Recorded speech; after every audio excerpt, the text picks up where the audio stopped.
Hello and welcome to the Good Stories Podcast. I'm Jody here again with Stephen. For today's story, we picked a classic mystery from the world of the famous London detective Sherlock Holmes. Specifically, the Hound of the Baskervilles. This one should be pretty good as there have been so many retellings of the story in TV and movies, but we're going to walk through the book, which is in some ways very different from some of the retellings I've seen and heard. And this story is darker as it involves a long-standing family curse and a recent but mysterious death.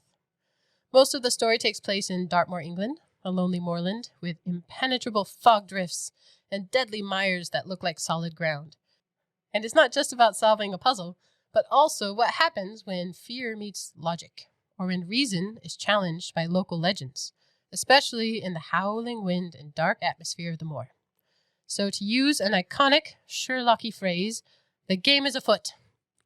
Time for a story. Sherlock Holmes and Dr. John Watson are at home at 221B Baker Street in London when they are introduced to the troubles of the wealthy and infamous Baskerville family by one Dr. James Mortimer. Dr. Mortimer is the friend and executor of the late Sir Charles Baskerville, and it is because of Sir Charles' unusual death that he comes to see the famous detective. The Baskerville family is the victim of an ancient curse, where it is said family members are hunted and killed on the lonely moors by a terrible supernatural hound. Sir Charles appears to have died of fright, but Dr. Mortimer himself testifies he saw the prints of a large hound on the ground near the corpse.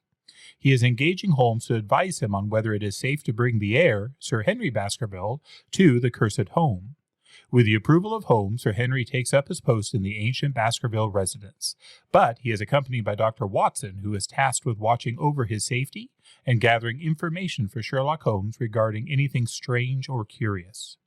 Unfortunately for Sir Henry, strange and curious events swirl around the Baskerville estate, and Watson and Holmes must sort through fact and superstition to solve the case before the legendary Hound of the Baskerville strikes again and Sir Henry falls prey to the family curse.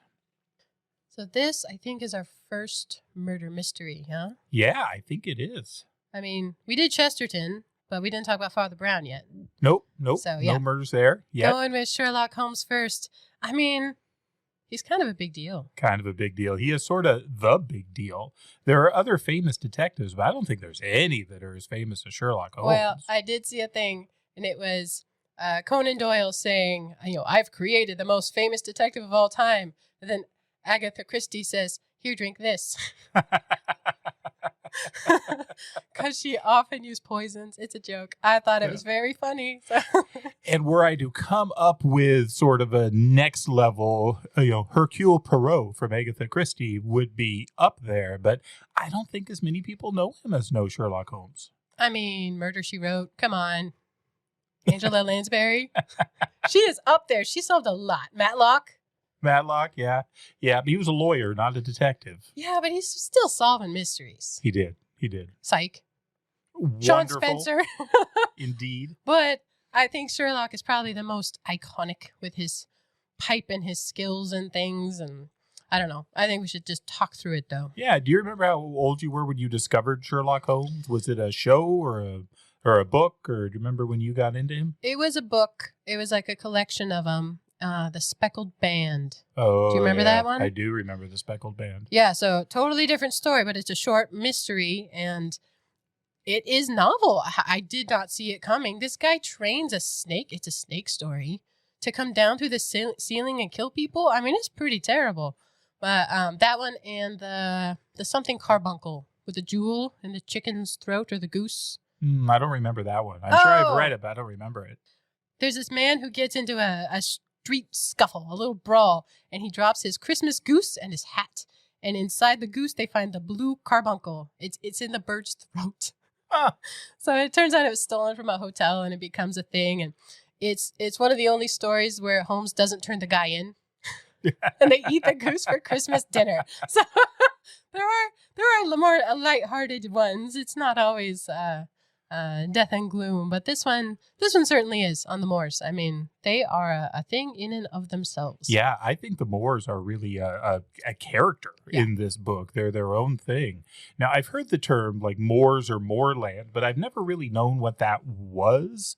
I actually looked this up about what moors moorland are, and it's not quite swamp, but that's the closest comparison I've got. The difference is that moors are highland and the vegetation is low. It's grasses and low vegetation, very rocky, whereas swamps tend to have higher vegetation, trees and all that sort of thing. With the moorland, yeah, it sounds like just a landmine that at any time you could step wrong and sink into a bog or something like that. The Grimpen Mire. I mean, everything has dark names, and there are many legends associated with it. There's a lot of legends about the moor coming out of Dartmoor. It's a thing there with dark fairies and witch covens and all this, but they use it here to describe this really old family. Mm-hmm. I mean, can you imagine the history of, like, family history? If this guy inherits a fortune from this place and this family he's never even met. Yeah. That's weird to me. Yeah, well, England inheritance rules are a whole different thing. And I guess the other thing that I was thinking about this was trying to identify where we're at in England. So this is going to start in London, and we'll hop there in a moment. But most of this takes place on the moors, but it's a southwest England thing, which, I don't know, in my head, moorland, I was thinking Scotland. I was assuming this was north, but it's definitely not. It is southwest. I saw a British guy, he makes videos the other day, and he said something like, in America, if you drive an hour, like, people do that for work, as a commute. If you drive an hour in the UK, you don't go. Like, that's so far away. Just space and distance are a different thing there. So yeah, between London and southwest England, it's not that far, but it would have been. I mean, they take a train. Mm-hmm.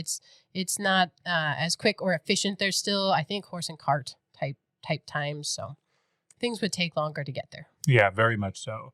And that's where this all starts then, in the late 19th century, as they are hanging out in London. And I really kind of love the way this begins. So Watson and Holmes are hanging out in their flat, two bachelors doing what they do, and there's a walking stick that has been left behind. It's funny to me. I tried to look this up. It's called a Penang lawyer. If you Google it, you can see pictures of this kind of walking stick that they find. I couldn't come up with a good, convincing etymology behind the name Penang lawyer, so we'll just go with it. But Watson starts examining it and he's asked to do a Holmesian interpretation of deduction. Yeah, right? Holmes puts him up to it. Be like, what do you make of it, Watson? Like, in my mind, that's how he said it. And so Watson jumps in and he comes up with all these things, and Holmes is very reassuring and enthusiastic, but not quite in the way he's a little patronizing. He does deduce it's, a doctor who walks a lot based on the wear. So Watson, he's been a friend and partner in crime with Holmes for a long time. So the idea is he has a sense of how it works, of using his observation skills to figure stuff out. But it's funny because he gets it all wrong. And Holmes doesn't tell him until he's all done. So is a Penang lawyer, is it decorated? Is that the idea? Or does it have like a head on it? What do they look like? It has kind of a knob on the top and then sort of a band at the bottom for the actual walking part of it. And then this one has an inscription around it. Okay. Yeah. So he finds the letters on it. And to read it, the inscription on this is, "To James Mortimer, MRCS, from his friends of the CCH," and is dated 1884. And I think Watson does get that he's a doctor, but he goes with Hunt for the H. Yeah. CC sounds like a hunt. It must be from a hunting club, and excellent observation. And then Holmes said, nah, you got none of that right. None of that right. Well, it doesn't take long before we actually get to meet the good James Mortimer, who comes into the room, MRCS. And of course, everything Holmes predicted is absolutely accurate and correct. And everything, very few things that Watson predicted are correct as they come in. He does notice a dog. He's like, how do you know that? And there's chew marks. And he knows the spacing of the teeth relates to the size of the dog. No one would know that. Holmes will. Oh my goodness. Holmes knows everything. He's like, oh, it's a spaniel or something. I don't know. Well, he's able to identify the spaniel. So first he describes it as a dog somewhere between a small dog and a big dog. And he does that based off of the sizing of the teeth, like you said. But then he's like, actually, it's a spaniel. And Watson is amazed, as he always is. How could you possibly know that? Says, well, I see it scratching at the front door. The guy is back. That's right. He's back for his stick that he left, which to Holmes indicates kind of a absent-minded or distractedness to this man that he left his walking stick, apparently overnight. But I think a lot of the Sherlock Holmes mystery, they start at his home. Yeah. 221B Baker Street. I mean, it's a very catchy address, actually. I think they still get letters there. It's like a museum now. Oh, they have to if it exists. Absolutely, yeah. Yeah, it is. It has been preserved and made into a thing, although it was a fake address, but it has become a real address. I can't see how somebody couldn't create that address and capitalize on it. Okay, so it starts where Watson and Holmes go back and forth, but then Dr. Mortimer actually shows up, and he's got a problem, and that's why he's there. Yeah, and I love that. And this whole opening where Holmes says, and now Dr. James Mortimer. And then Dr. Mortimer says, Mr. Sir, Mr. A humble MRCS. He corrects Holmes that he's not Dr. Mortimer, he's Mr. Mortimer. This really confused me because he's obviously a doctor, and so I did some homework on this too.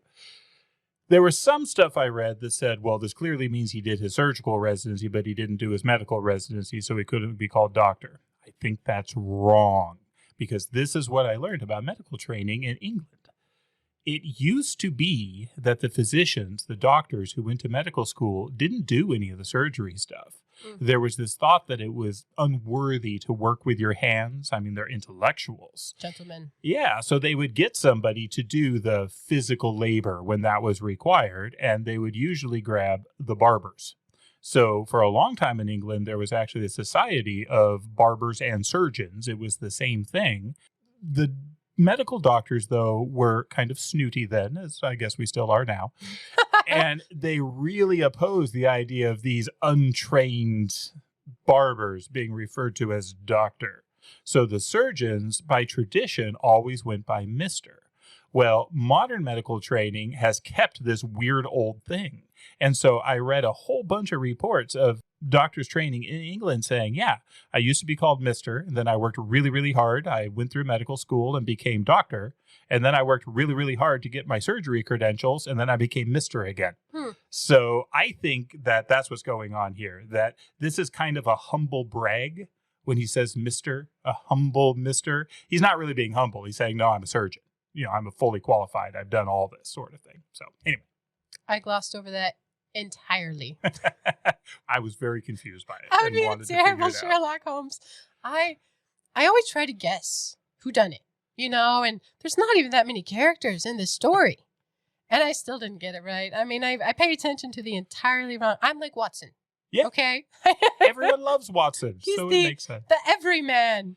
But yes. I'm pretty terrible too. I'm actually, I think, a really good reader of mystery because I don't really try and figure it out. I just kind of take it as it comes. I mean, I'm never the one to figure it out ahead. I just enjoy the story as it goes along. And while we're talking about Mr. Mortimer, one other thing that I love about him, he is a specialist in phrenology. Phrenology was jokingly called bumpology by some people, but it's the study of the bumps on the skull, where you're supposed to be able to learn things about people from that. And it's just hilarious. I mean, as he's meeting Mr. Holmes, he says, "You interested me very much, Mr. Holmes. I'd hardly expected so dolichocephalic a skull or such well-marked supraorbital development. Would you have any objection to my running my fingers along your parietal fissure?" Ooh, I knew that last one. And he ends us all. "I confess that I covet your skull."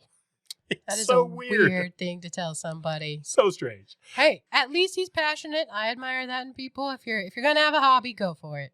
And it makes sense Holmes would have a superlatively interesting one, I guess. Apparently. And I would say Watson, he's always very amicable. He's happy to not be the guy that Mortimer's there to see. He just listens. He's there. He stands in. But yeah, Dr. Mortimer, Mr. Dr. Mortimer. Mr. Dr. Mortimer. That is accurate. He comes with a problem.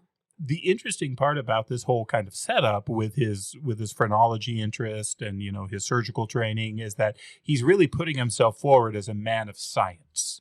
Very much a man of rationality. But that's not his concern. That's not the problem. What he shares with Holmes is a manuscript that is in his pocket. Holmes can, of course, see a couple inches of the manuscript and is able to date it to within 50 years just by that. But this is not a rational thing he's about to share with Holmes. It's very much a supernatural thing he's about to share within this manuscript. And he talks about how he just gave his very rational professional opinion about a recent death. Yes, he says, "This family paper was committed to my care by Sir Charles Baskerville, whose sudden and tragic death some 3 months ago created so much excitement in Devonshire." And then he goes into reading the manuscript. Yeah, so for Sir Charles, who was a friend of his, he was the medical inspector for the death and gave his opinion at an inquest, to see why this man had died. And as you said, it was heart failure. He died of a weak heart. But then there are these other details, and he shares this manuscript with Holmes about the family curse, which is just cool. Yeah, an ancient curse back to the time of the English Civil War.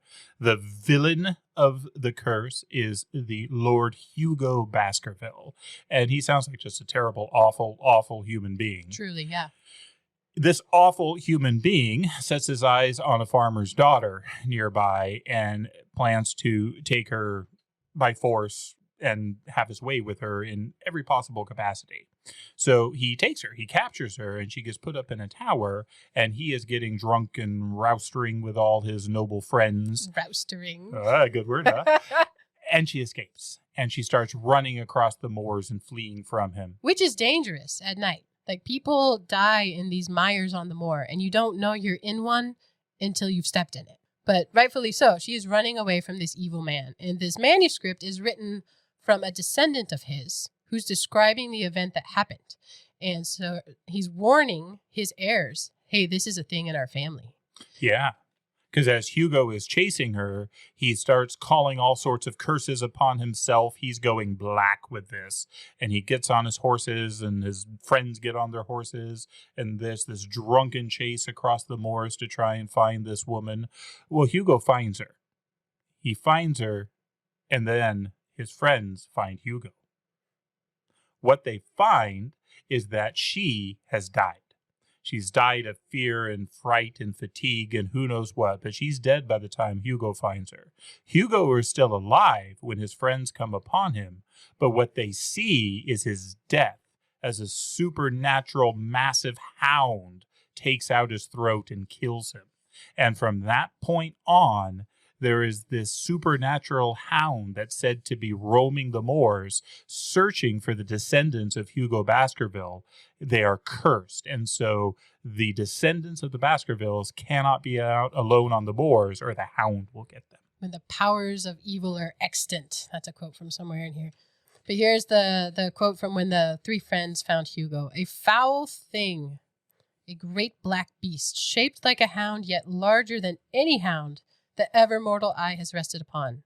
The thing tore the throat out of Hugo Baskerville, which, as it turned its blazing eyes and dripping jaws upon them, the three shrieked with fear and rode for dear life, still screaming across the moor. One died that night. The others were driven insane by what they had seen." Whoa! I mean, that is crazy. A glowing, dripping blood jaw. I mean, very gruesome. And they're just chatting about it in Holmes' study. This is no minor league curse here. This is the big leagues going on with it. So this terrible man dies in this horrible way, but then his descendants have all died in these terrible ways as well. Mm-hmm. Or something. They've all been afraid of it. They've all died mysteriously. And he, the doctor, is afraid for the new heir. Yeah, after he reads about the curse, he starts talking about more of the details about Sir Charles's death, because Holmes is a detail guy. I mean, it's laid out very clearly. It's this yew alley, U-Y-E-U. These are trees. There's like 2 entrances to it. It's obviously locked. He's there by himself. And again, the official thing is that he died of a heart attack from a weak heart. But it turns out Mortimer is observant himself, and there's a couple things he was able to say. The first thing is he was able to say that the man had been standing there for quite some time, and he's able to give a minute estimate. Based on the ashes from his cigar. Yeah, it's Holmesian. Holmes is impressed by this. Yeah. He thinks, oh yeah, this guy's observant. But there was something that Mortimer did not tell to the official report on this, and that is around the corpse, he saw the footprints of a massive hound. Yeah, they're talking like size of a donkey. This thing is big, but it's legend, and no one sees it other than presumably the Baskervilles as they are killed by it. I mean, it is frightening. I will say I watched pieces of other movies and things of this just to see what was out there, and there are a bunch of them. And man, there's one from the 80s where they make it gross. And then the older ones are very Holmesian, and he's, pompous in his smoking jacket. And I mean, just very different flavors of the same story, which is funny. In one, Dr. Mortimer is like, yeah, my dog died, because he comments on the chew marks on the stick. It's just funny how they changed it for, I don't know why. They make it different. Anyway. Yeah, but as you said, so Holmes, is not, he's a very rational man, doesn't believe in anything supernatural. And so he asks, like, well, what do you want from me? I mean, is this a murder investigation? What are you saying? And he's like, oh, no. I'm the executor of the estate. Sir Henry Baskerville, Sir Charles's nephew, is set to inherit. Is it safe for him to go there? He's arriving from Canada very soon. So he's coming to London. Sir Henry already knows that the estate has passed on to him. And Holmes gives Mortimer the advice, like, hey, go meet him, bring him back here, and we'll chat. Yeah. And I think we learn at this point a little bit about the Baskerville family. So Sir Charles is the eldest. He had a second brother, one underneath him, who has already died, but it's that second brother that Sir Henry is the son of. So it's his nephew from the second brother. Yeah. He also had a third brother, Sir Roger, that we learn is a bit of a hooligan. He was the black sheep of the family. He ended up having to leave Britain for legal reasons and died in Central America. And so this is the heir, is Sir Henry. When he gives him this advice, he also asks for something to be brought to him. He asked for a pound of pipe tobacco. That did seem like a lot. For those who don't know, usually you buy pipe tobacco by the ounce. A pound of pipe tobacco is an insane amount of tobacco. You don't question the process when it's Sherlock Holmes, I guess. But one more thing, and then we'll move this along. We learn about Sir Charles at Baskerville Hall. He was really well liked in the community, and he was doing a lot of good. He's renovating. He's making it more modern. He was helping, the poor people in the community, because that's how it worked with old money, right? You were supposed to put it back into the area, into the community, and everybody benefits from it. And he was doing that, but he was afraid. He had tension. He believed in the family curse. Holmes smokes and smokes and smokes. It's funny, when Watson comes back to see him again, his first thought is that the room is on fire. There's this stinging, acrid smoke just everywhere. Here's the quote. My first impression as I opened the door was that a fire had broken out, for the room was so filled with smoke that the light of the lamp upon the table was blurred by it. This doesn't bother Sherlock at all. He's just smoking and thinking through this. And it is shortly after this, then, that we get to actually meet Sir Henry Baskerville. He shows up in the company of Mr. Mortimer. We learn that even in London, Henry has already had a few weird things happen. Two things in particular. One, he has received a note. The note is cut out of newspaper print except for one word, more, which is written in red ink. But the newspaper print states, as you value your life or your reason, keep away from the moor. The other thing we learn is he had one of his boots stolen. He bought a new pair of boots. He set them out in front of his hotel door so that they would come polish them, and one of them got stolen. So strange things are happening already. I like how annoyed he is by the loss of his boot. Like, what is happening here? Unacceptable. Unacceptable. The fun part with the note is that Holmes knows immediately which paper and which page it's from. How does he know that? I mean, his ability to just retain details and knowledge and surmise things, it really is amazing. Oh, totally. It's so cool that he can do that. And everyone is impressed, as everyone is always impressed by Holmes when he shows off his incredible intellect and his ability to deduce different things. Yeah, so he shares these with Holmes, and Holmes' recommendation for Dr. Mortimer to walk him back to his hotel and to share the story, share the manuscript, tell him what's going on according to the legend. And so Mortimer and Sir Henry head out, and as soon as the door closes behind them, Holmes hops to his feet and takes Watson with him, and they follow along at a secretive but in sight distance. Yes. And this is where Holmes makes what he thinks is his first mistake, because he sees what he expected to see. Somebody is obviously following Sir Henry. They describe a black-bearded man that is following him. Well, this startles Holmes a little bit, and he ends up scaring him away. The black-bearded man is able to jump into a horse and cab and get away from him. Holmes was able to take down the number of the cab, but that was all. And so he basically lost his ability to follow the guy who's following Sir Henry. Yeah, and he has Watson go check out the cab. Hey, do what we can. We've lost the element of surprise. One version I watched, the guy in the cab, he pulls a gun. He's got a gun pointed at Sir Henry in the middle of the street in London. That's not part of the book, but it's a bold move. It is very bold. After this, they all kind of gather up again, and there's this plan to go forward. Ultimately, Holmes says, yep, I think you should go to Sir Henry, to the Baskerville Manor. Sir Henry is ready to go to the Baskerville Manor. He's an unflappable character. He's a brave guy, and he's ready to go and do it. Holmes starts to do some interventions here to get some more information. So one thing is we learn that there's not that many people around Baskerville Manor. The people who are within the home are the butler and his wife. There's also a groom, and there's a scullery maid. But the question is, Mr. Barrymore, the butler, well, he has a beard. Mm-hmm. And so the question is, well, could he be the guy that came there? Well, Holmes has a solution to this. They're going to send a telegraph asking a question that has to be put in Barrymore's hand.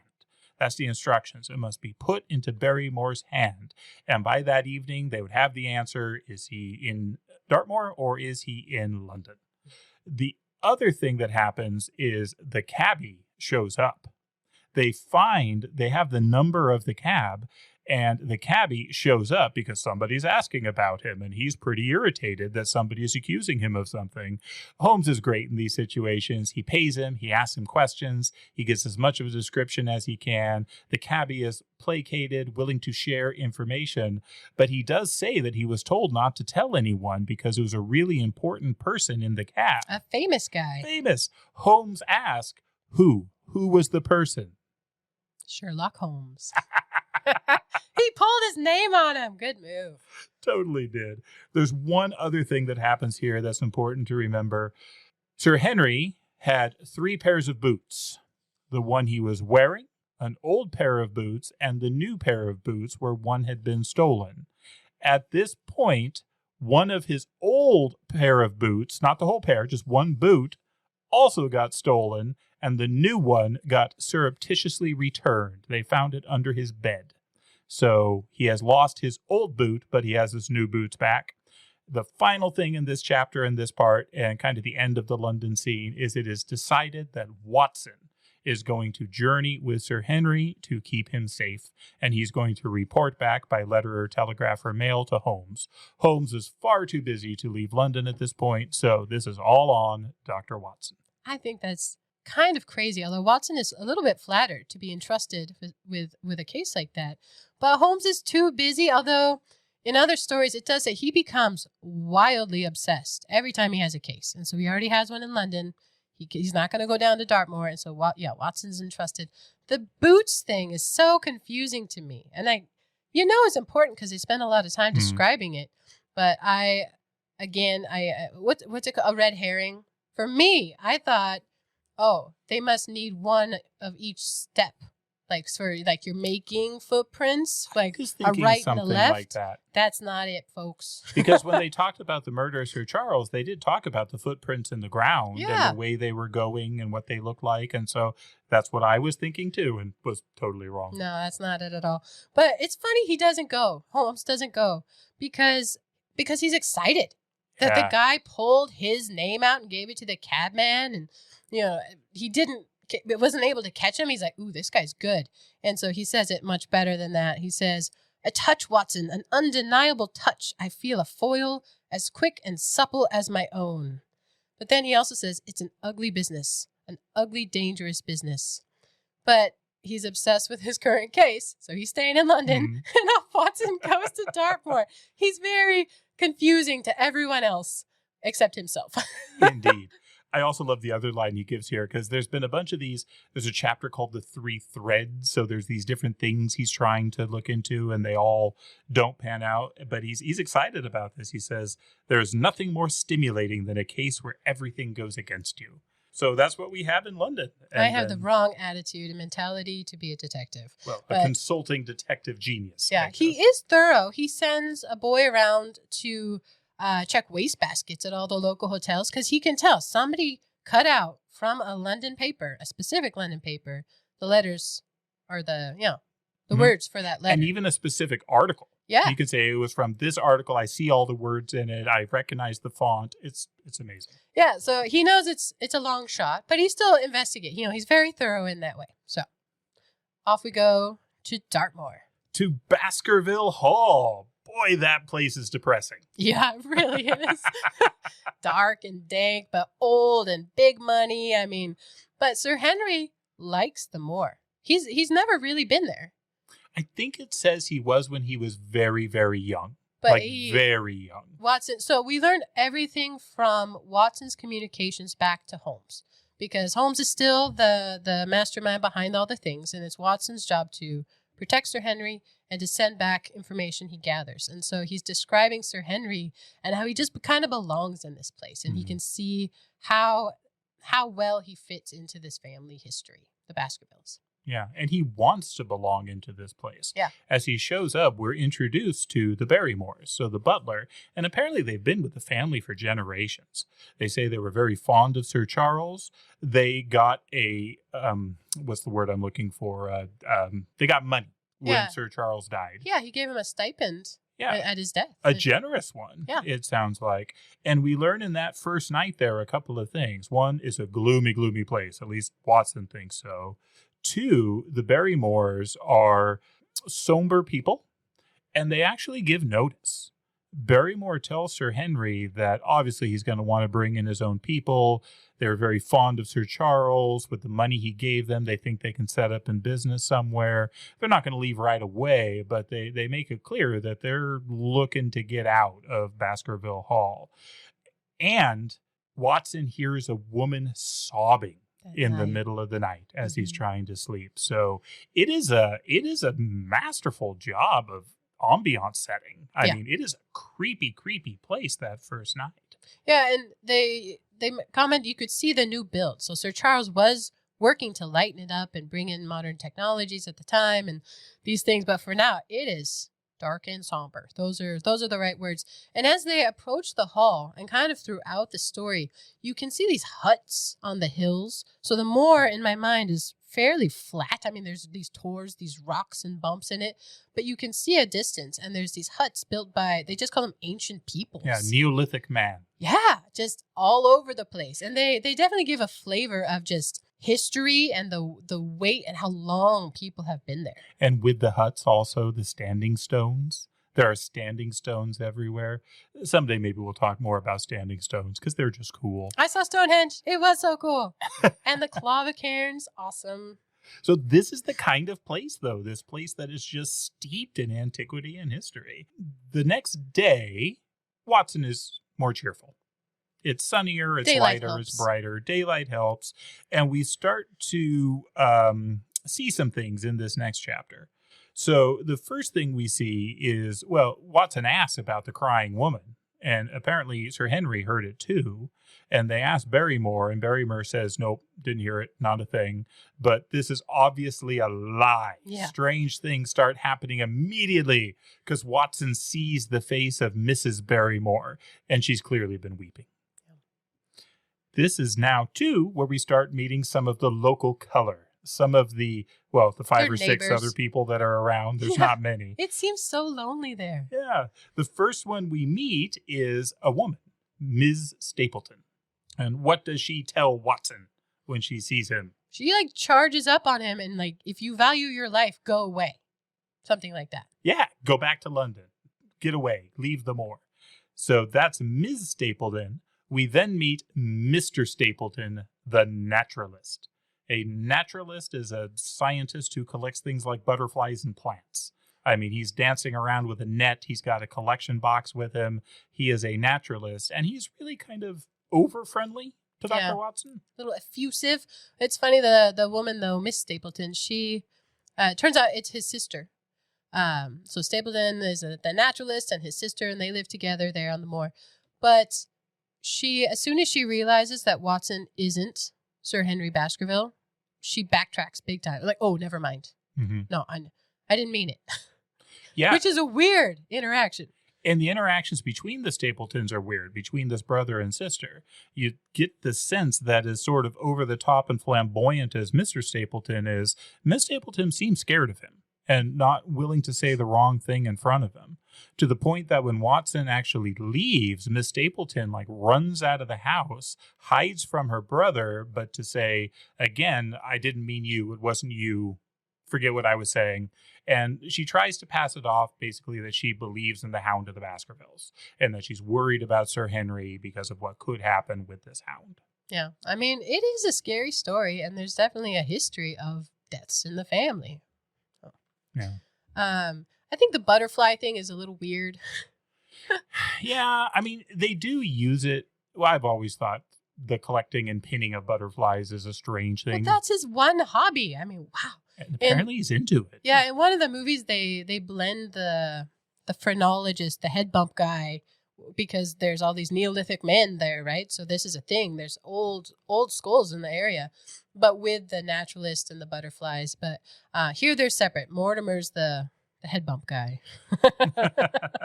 And Stapleton, they use his interest in butterflies to describe them more. Yes. And so Watson sees this wonderful bright green stretch of the moor, and he's like, that would be a grand place for a gallop on a horse. And he's like, you step on that, you die. Yeah. And there's the pony that does step on it and dies. Yeah. They watch this pony shrieking as it's just sinking into the moor. And so very clearly the danger of the place becomes apparent. Mm-hmm. It also seems apparent that Stapleton has kind of a way through. He's able to jump through the moor and kind of know where to stand. But he warns Watson in no uncertain terms, don't you try. Yeah, he's pretty proud of it, actually. But yeah, you see the hills in the moor and these huts in the distance, and they do spend a lot of time walking outside. Sir Henry really does seem to love the kind of dark beauty of it. Mm-hmm. It is, as you say, its own character in this story. It is very present, and another thing that happens are these fogs that you cannot see through. Yeah. Just blow in, and you don't know when they're going to blow out again. I mean, you can get lost, which is tricky when there's, quicksand mires everywhere. I mean, kind of a terrifying place. And there's noises. Watson starts to hear noises. He starts to hear things that sound like a howl. Howling on the wind. Yeah. So this whole time, he considers himself a very rational person, right? He's been with Holmes a long time, and so he's trying to just observe and collect information as they meet people and they walk around. But there's something to that howling. Mm-hmm. It's its own thing. Yes. You know what it reminds me of? Growing up is when the cougars would scream. Yeah. I didn't know what it was when I was a kid when I first heard it, and it sounds like a devastated woman who has lost everything, just shrieking. Yes. And that is what the howling on the wind makes me think of. Like, oh, it gives me chills. Well, a couple other things happen. So the next big point in the story is Sir Henry meets Ms. Stapleton. Mm-hmm.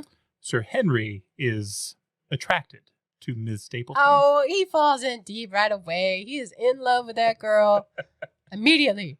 And in this society, I mean, Henry's a catch, right? I mean, he's ridiculously wealthy. He's a landover. He's young. He's single. So this seems like it would be a good thing. Her brother, though, does not think it's a good thing. Yeah, Watson sees them interact from a distance because he's supposed to stick with Sir Henry, and he's worried about him every time he wanders off. But, I mean, he's a grown man, so he does. And he's in love with this girl. But the brother charges up in anger at these two together, and she's trying to get away. It's a strange interaction for something that seems quite positive. As you say, he's a catch. They seem to have a mutual affection, but it is weird. Yeah. Something's wrong there. Yeah. And Watson ends up asking about it, and this kind of gets settled a little bit. So apparently Mr. Stapleton talks with Sir Henry after this blow-up incident, and he says, hey, look, I'm very attached to my sister. We're kind of all we have. I really had a problem with that. I realize I overreacted. I apologize. Please, though, can you promise me to only act as a friend to her for 3 months? Give me 3 months so I can get used to this and kind of get on board with it. And Sir Henry goes along with it, says, sure, yep, I can do that. The whole gentleman code and like what's cool and what isn't is very mystifying to me. I don't know. The Stapletons are some characters we meet. And then there's also nighttime mysteries with the Barrymores. Yes. There's one thing we forgot to say on the approach to Baskerville Hall is that there were like soldiers everywhere, all over the place. And Mortimer was wondering what's going on here. This wasn't common for the area.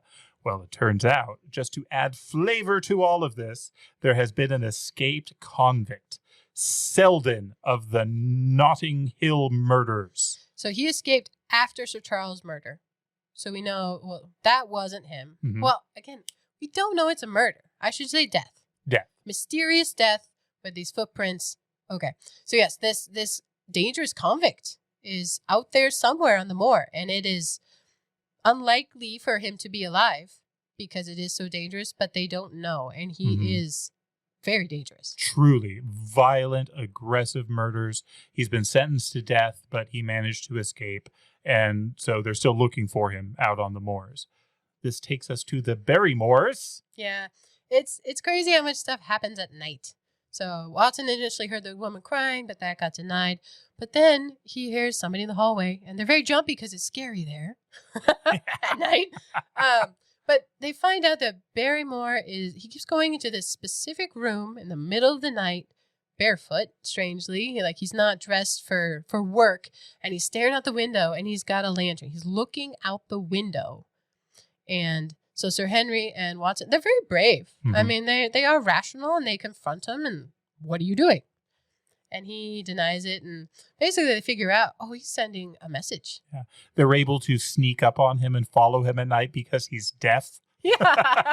The floorboards are creaking and rattling. No problem. But they can get through that all right. And yeah, they confront him, and they see another light out on the moor. There's obviously a signaling with somebody out on the moors, but Barrymore is not willing to give it up. He says, it's not my secret to give up. Well, his wife comes in, and this is where the mystery gets solved. So, spoiler, it turns out that Selden, the murderer, is Mrs. Barrymore's younger brother. And that's just what she sees in him. He's an evil man. He's turned bad. But to her, he's her little brother. And so they've been feeding him. They've been taking him clothes and supplies out there. And the message that Barrymore puts in the window is the light saying, we have food ready for you. And the responding message for the light from the moor is Selden saying, here's where I am. Come and give me the food. This gets admitted. This gets confessed. The Barrymores go to bed. And then now, not only are they going out into the dark, but Watson and Sir Henry are going out purposefully to capture this very violent and dangerous felon. They are men of action. I admire that. That's good. But they're scared when they get out there. Yeah. They start hearing these sounds. And I love as they're talking about it, where Watson is saying, well, we don't believe this sort of thing. We don't believe in the supernatural stuff. I mean, you don't either. And his response was pretty good. And yet it was one thing to laugh about it in London. It is another to stand out here in the darkness of the moor and to hear such a cry as that. Yeah, I'm with Watson. Dude. But they do. They go out and because they follow the light. But he escapes. Yeah, they're not able to get him. It's terrifying. They try, but he gets away. But while they're out there, Watson sees something else. Yeah, he sees another man silhouetted in the night up on a tor, which I think are like stacks of rocks, or they can be hills. And he sees somebody else out there on the moor in the middle of the night. And it's not a hound. It is a person. Mm-hmm. And only he sees it because it disappears really quickly. Sir Henry doesn't see it. Just Watson sees it. So we know we've got at least one vicious murderer. And then we have this mystery man out on the tor in the middle of the moors at night. Barrymore is actually pretty grateful to Sir Henry for the way he's handling this. I mean, he's not turning him over immediately to the police. The Barrymores say they have a plan to get Selden over to the Americas. They just need a couple days. And so Sir Henry is being pretty chill. Barrymore takes this very kindly and he wants to help. And so he goes to Sir Henry and says, I think you should know I have some more information about Sir Charles' death. He had found burned in the fire the remnants of a letter. And there wasn't much on the letter, but it did say, I don't have the exact quote, something like, meet me at LL. The gate. Yeah, meet me at the gate, LL. And we know that the night of his death, Sir Charles spent some extra time standing at this gate. That was one of the things Dr. Mortimer observed. So LL. And finally, Dr. Mortimer pops back up because I think he comments that, oh, yeah, he stopped by every day, but for as much plot as he had just conveying the story, so he kind of disappears for a little bit. But he is a doctor. He does rounds. He knows the community and the people. And there's only like 6 people. Well... There's a little town over Combe Tracy, and so Watson asked Dr. Mortimer, like, you know everybody around here, right? All 6 of them, right? He's like, oh, definitely. You know, who would LL be? Who could LL be? And he can tell from the writing. There's no one who's LL. Oh, wait, there's Laura Lyons. Yeah. Oh, it's a stumper. Oh, yeah.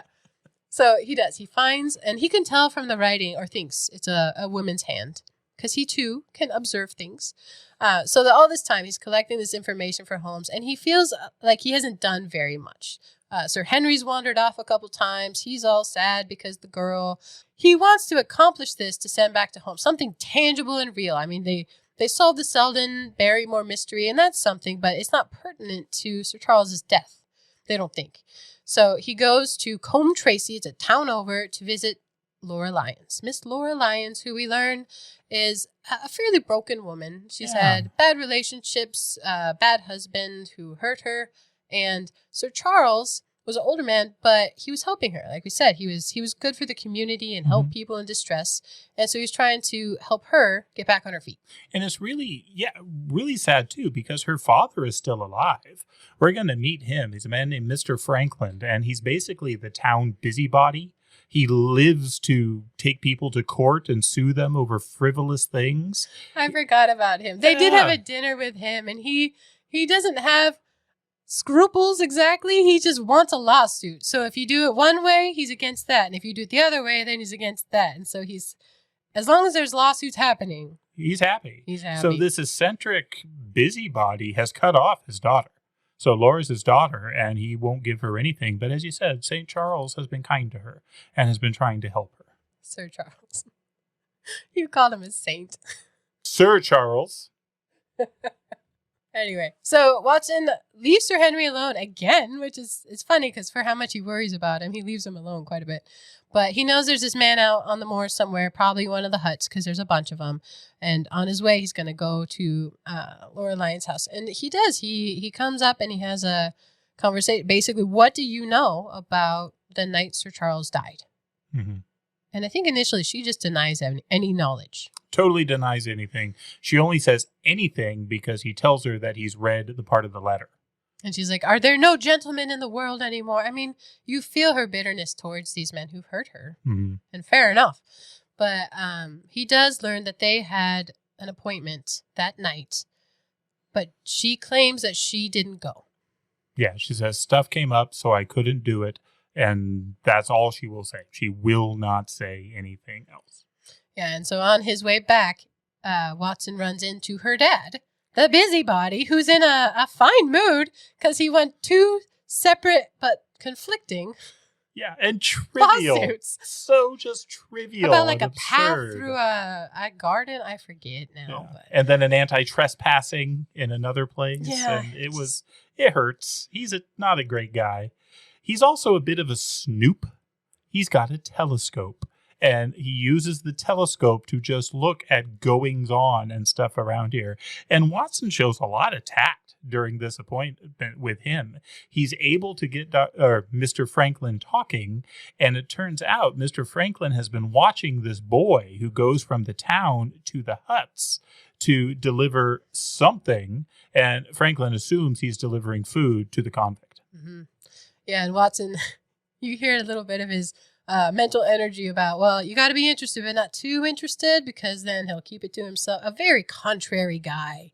But he gets to look through the telescope and he sees this boy who, because every time, same time of day, every day, he follows the same path. And so now Watson has a line to follow to try to find the mysterious new figure on the moor. One quick aside, I think before he goes out there, he bumps into Mortimer.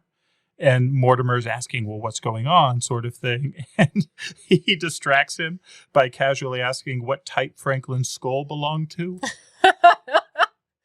I just like that. I thought that was a fun distraction. Clever, Watson. Clever. So Watson goes out onto the moor. And he's smart about it because he knows that guy's watching on the telescopes. He times it to make sure that he's not observed. I feel like he does things in a very brave and forward manner. And he's just very stalwart. He's there to solve things, but he's often confused. Yeah. But he comes up on this hut, and it's clearly somebody has been there, and he can tell. So he tosses his cigar to the side. He pulls his gun that he always has on him, and he charges in, ready to find out what's going on. And no one's there. It's very anticlimactic. But he's not going to leave. Right. He's a brave man. And so he hunkers down in this hut and waits for the villain to come back. And so time passes. He hears footsteps. He hears someone out there. Hand on the weapon. He's ready to encounter him when he hears the following phrase. "It is a lovely evening, my dear Watson," said a well-known voice. "I really think that you will be more comfortable outside than in." Holmes is there! Holmes is there. Holmes has been there. He's so manipulative. My goodness. But he knew, because he's Sherlock Holmes, he's like, obviously I knew you were in there because you threw your cigarette, or is it a cigar or cigarette? I think it's a cigarette. Because you threw your cigarette. I'd know your brand anywhere. But he does commend Watson. And Watson, rightfully so, I think, he's hurt. Comments on even out here in this Neolithic hut. Holmes has a clean collar. Yeah. And he's been eating well. Down to these details, it's... immaculately groomed. Yeah, he's a strange person. But he's kind of this mastermind, So he has been there and doing his own investigations. And he does commend Watson for the information he's been sending back. He just intercepts it well before London. He's been on scene and he knows about the convict.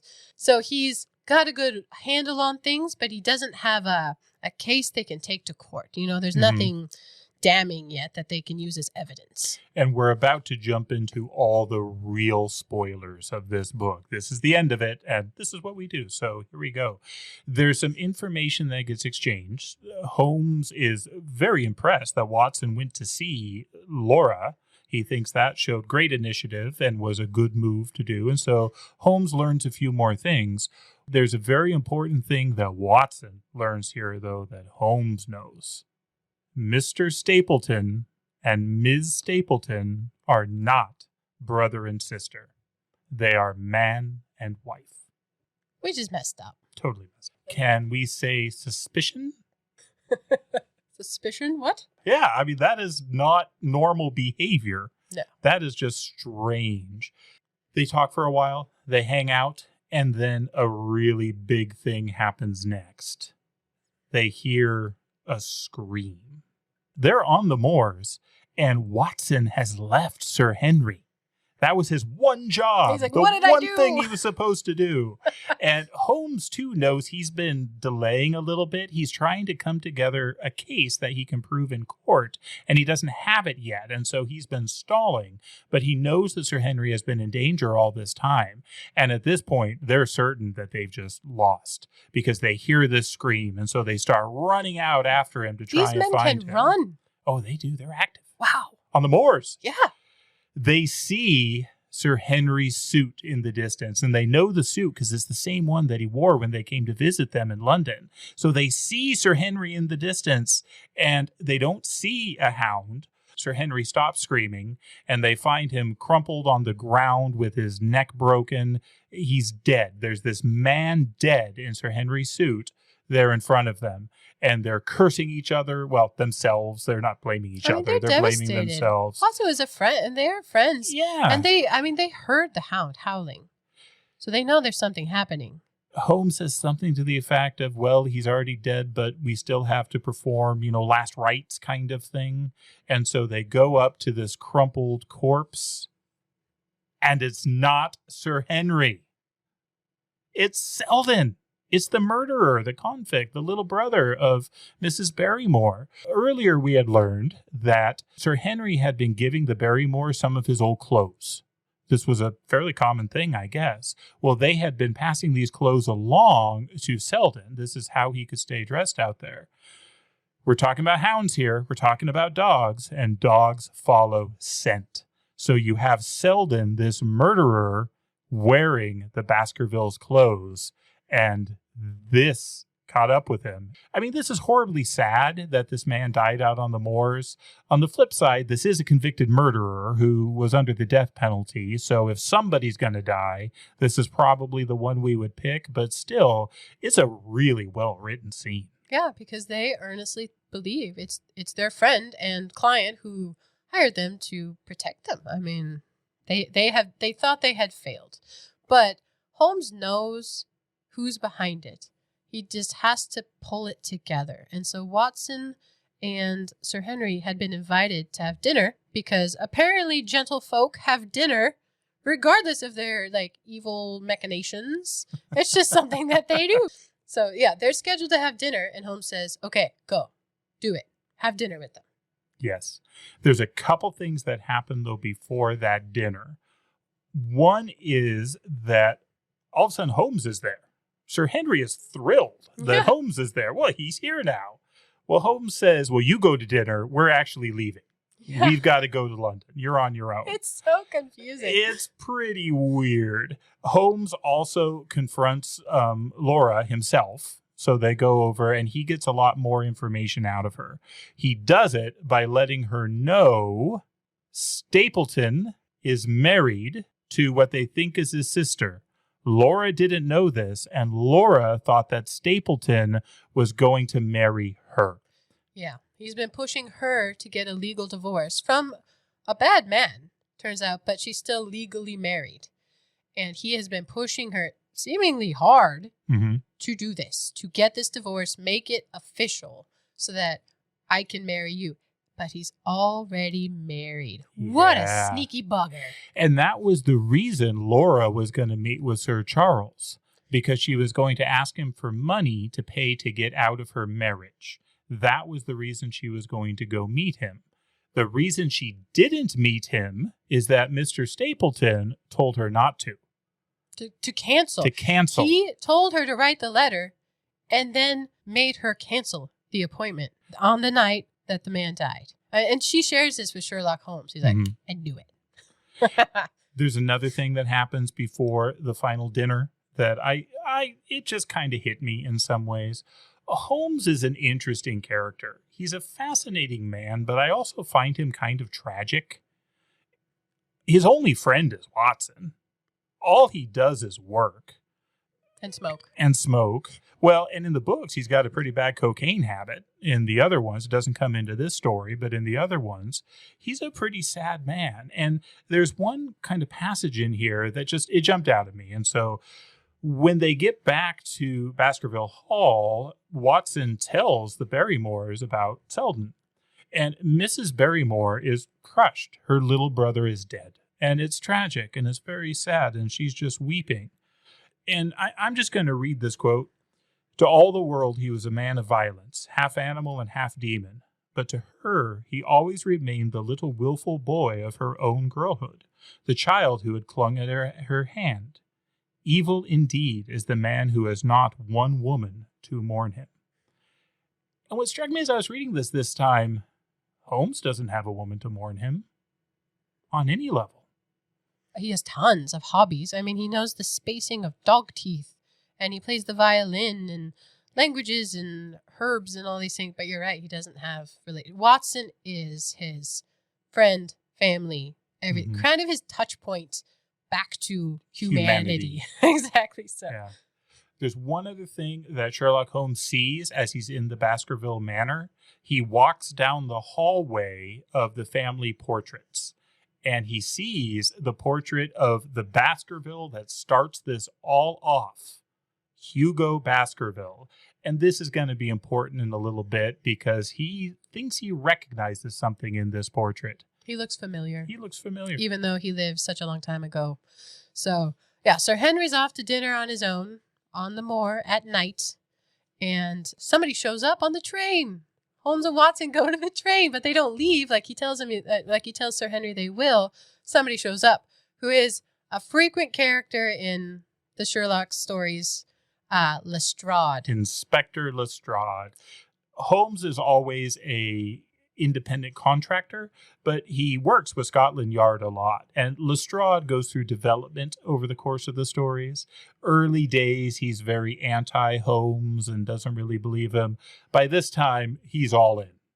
Yeah, he shows up with an unsigned warrant. He's ready to go. Yeah. So they're setting a trap because to have true evidence to convict this man of the evils that Holmes knows he's done but cannot yet prove.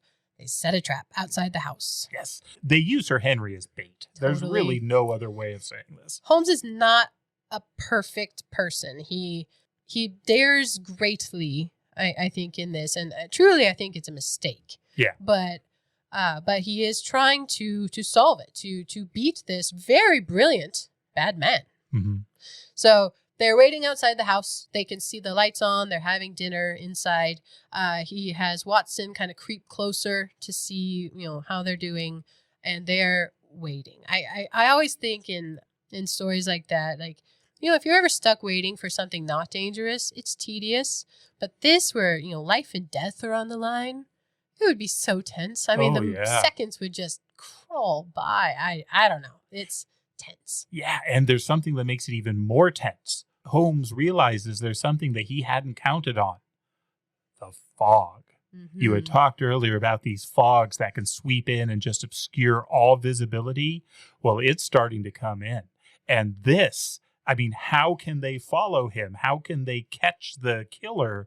How can they do this if they can't see anything because of the fog? So they're desperately waiting for Sir Henry to get up and leave the house for the dinner to end, hopefully before the fog sets in. But he's taking his time. He does, yeah. Well, we are now at the climax. Sir Henry does finally leave the house. He starts walking away when all of a sudden they all see something. Quote, "A hound it was, an enormous coal-black hound, but not such a hound as mortal eyes have ever seen. Fire burst from its open mouth. Its eyes glowed with a smoldering glare. Its muzzle and hackles and dewlap were outlined in flickering flame. Never in the delirious dreams of a disordered brain could anything more savage, more appalling, more hellish be conceived than that dark form and savage face which broke upon us out of the wall of the fog." Ooh. In the middle of the night, this glowing monster. It is intense. So they all are taken aback. They were waiting for this thing and are still shocked. Yeah, Sir Henry is not doing well at this point. Oh, he runs screaming. It is bad. Credit to Holmes and Watson. They're the first that recover, and they both pull out their revolvers, and they both get a shot off at this thing, but it doesn't stop it, and it keeps going after Sir Henry.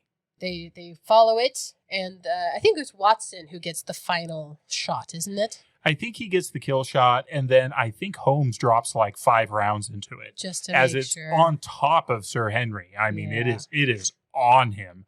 And so they kill this beast, but in time to save Sir Henry.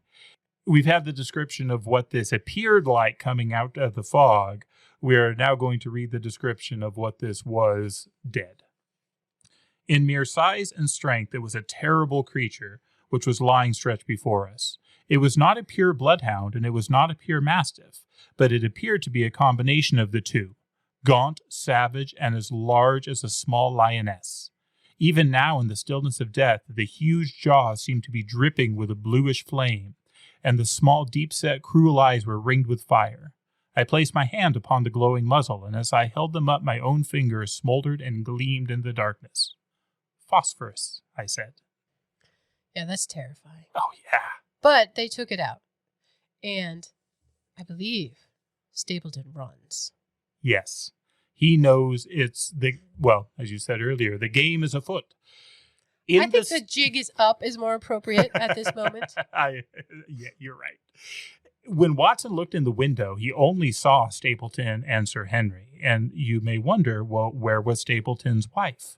Well, they find Stapleton's wife. Stapleton's wife is tied up, beaten in the attic, essentially, gagged and muzzled. She was not going to be a part of this and wasn't from the beginning. It makes sense now why she came and warned Watson when she thought he was Sir Henry at the very beginning. And it's clear that she is not going to stand by her husband during this. She's going to tell everything. So Stapleton knows he's at a loss. Yeah, but they never find him. He runs into the moors. So we learned he had a pathway marked out into the moors where he would keep this beast dog. And he tries to run it in the dark. And the moor, the mire, the Grimpen Mire is such a good name. The Grimpen Mire takes him. So he's never actually found or taken to court after all that. But we do learn that the sister, Miss Stapleton, was the one who sent the letter back in London as well. Mm-hmm. She knew something was off with Sir Charles's death. And she was doing her best to prevent something else from happening. I read her as a very pitiable character. Very much so. Just abused by her husband. And yeah, they find her broken up in a room, you know. Mm-hmm. It's horrible. Mr. Stapleton never comes to court, but the impression we get is he certainly does meet justice here. That the moor takes him. That's a rough way to go. Holmes almost goes that way. He's running through the mire too, but he sees something. He sees a boot. He sees Sir Henry's old boot, and he jumps after it. Fortunately, Watson and Lestrade are there to grab him and bring him back. Finally, the mystery of the boot is solved. A hound needs something to chase. And so Stapleton had been looking for a boot so that he could use that for the dog to scent and go after Sir Henry. So this is why the original new boot he took was useless. Since it was a new boot, it didn't smell like Sir Henry. So that's why he snuck that one back and finally got the old boot so that it could be used successfully for this. Yeah, so Sherlock shares these details with Watson because he doesn't get it. He's like, how'd you know? But it's funny because the stealing of the boot is because Sherlock always goes rational, but what put it over the top. This was definitely a real dog. Because it needed a real scent. You know, this is not some ethereal, supernatural thing. It needed a real scent to follow. Otherwise, he wouldn't have needed an item from Sir Henry's wardrobe. Yeah. So he is very smart. This is all winding down here, but there's one other thing that is probably worth talking about, and that's motive. Why would Mr. Stapleton be so insistent upon, one, bringing the dog around to frighten Sir Charles into a heart attack and setting the hound on Sir Henry? What's in it for Mr. Stapleton? Well, I would draw your attention back to the picture in the hallway. The portrait of Hugo Baskerville is the spitting image of Mr. Stapleton. And one of the things we talked about early on is that there were 3 brothers in the Baskerville family. There was Sir Charles, there was the second brother who gave birth to Sir Henry. And then there was the third brother, Sir Roger, that died while he was in the Americas. Well, Stapleton is the son of Sir Roger, the black sheep of the Baskerville family. So if he got rid of these other two, he stood in line to inherit the entirety of the massive Baskerville fortune. Yeah, and it talks about other bad things Sherlock thinks he did in other places as well. Definitely, he was a bad guy. That is the Hound of the Baskervilles in full. It's a wonderful story. This is definitely a great one to read around Halloween. I mean, it's spooky and fun, and it's a good introduction to Sherlock Holmes. Sherlock is so interesting. He's kind of the knight errant, you know. He's the man who's going to figure it all out, not perfectly. And the other thing about Sir Henry, he has a nervous breakdown. Oh, yeah. I mean, it's really sad. Sorry, I should laugh at that. But the way he cures the nervous breakdown, I find funny. Yeah, he's used as bait for this dog. I mean, it's really horrible. He runs screaming in fright, and rightfully so, has this nervous breakdown. So Dr. Mortimer and Sir Henry go on a year-long tour to recover his nerves and his wits. I mean, it's pretty... What could be more soothing than sailing around the world to calm oneself? I feel like that's what rich gentlemen, it was a thing. I don't know. So before we totally wrap up, there's just a couple more things about Sherlock himself I'd like to talk about because he's a thing. So he was written by Sir Arthur Conan Doyle. And do you know why he was a sir? Why he was knighted? Yes, I do. I didn't know this except for I looked it up for this podcast. I totally thought it was for Sherlock. I did too, like but it was it's that not. famous. No. He was a doctor himself. And during the Boer Wars, he volunteered to work in South Africa. And so he was knighted for his work in these hospitals in combat. Yeah, I learned things all the time doing this. I totally thought it's because of the books. I did learn that he found Sherlock not his best work. But people loved it, and it flew off the shelves. It paid the bills. He actually killed him off because he wanted to write other things. And people begged him to bring him back. So this was written as a prequel, even after he had killed off Sherlock Holmes in the stories. So, surprise. I first read, I think the Memoirs of Sherlock Holmes is the first collection of stories, and that's the one that he dies at the end at Reichenbach Falls. And that was my introduction to Sherlock Holmes. And I read that and thought, oh, well, I guess there's no more Sherlock Holmes. You were wrong. Turns out I was wrong. There's a lot more. I did read just a bit of something else he wrote after this. It's called The White Company. It's really interesting. It's about this monk who gets kicked out because he helps a woman across a creek, but he's this huge strong man, and he basically runs away. He's like, I'm not gonna let you beat me, I'm gonna go. And then this really young guy, and they go and they just experience good and bad and everything in between. It's actually really funny. The monk he tricks this guy into giving him his clothes so he doesn't have to wear his habit anymore because he got kicked out. But then the guy's really mad, so he tricks him back into stealing his other clothes as well. It was really funny. Yeah, I've never read anything else that you wrote other than Sherlock Holmes. There are just a couple things about Sherlock Holmes that I feel like people hear about the canon or the arc. So Irene Adler. The woman. That's what he calls her. Do you know how many times she shows up in all the Sherlock Holmes? One story. And it's a short one.